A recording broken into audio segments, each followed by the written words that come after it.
The Mustang gets a new grille, Ford makes the saddest muscle car ever, and pedestrians more scared than ever. All that and more coming up. Oh, this you crazy mother.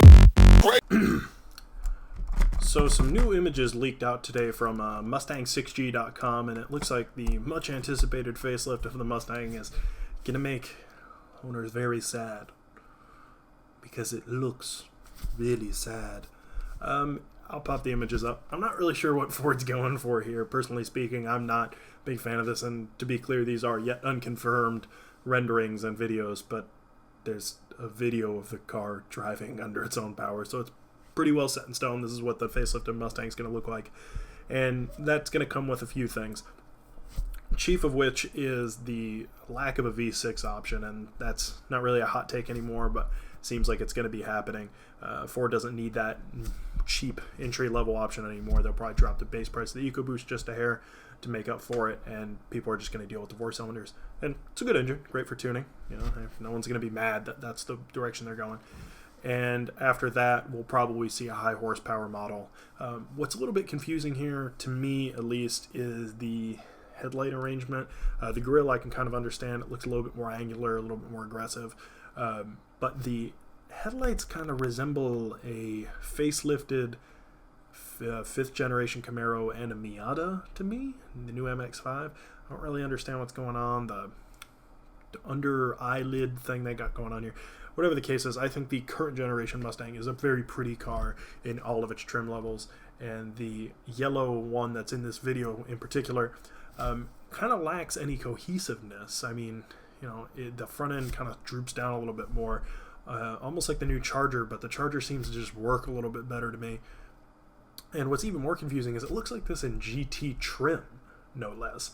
You know, usually when you see the design of a car fall apart, it's in lower trims, like what would be the EcoBoost or the V6. But in this case, what we're seeing is a trim level that's way up there from what we've seen in the from Mustang6G.com. This would actually be the GT Premium. So, I mean, I don't think the Premium warrants any visual changes, just leather and navigation and that kind of stuff. But that would be, what, a third from the top car, just short of the 350 and the GT500. That would slate in above that if they even replace the GT350, which I'm sure they would. So it's a little bit confusing to me why Ford went with this move. I guess maybe they didn't want to leave well enough alone. It seems a little bit early to be doing this, seeing as that generation Mustang's only been out since, what, 2014? 2014, I think, is when it came out. Yeah, so it's still a pretty new car. But hey, you know, Ford Motor Company knows more than I do.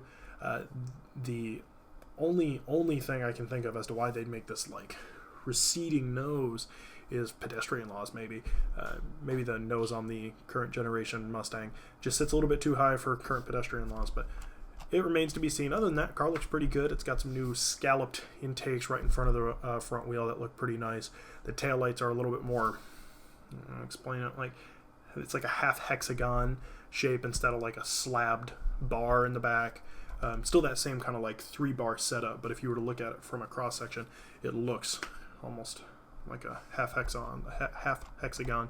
And the grille has extensions that come through like this, and then in the lower air dam area, there's 2 more that kind of continue on. So cohesive maybe, or non-cohesive is probably the wrong way to describe it, is pretty cohesive design, just short of them headlights. And from the nose, it looks pretty good, but once you kind of work your way around to the side, like modern Lexuses, it all kind of falls apart.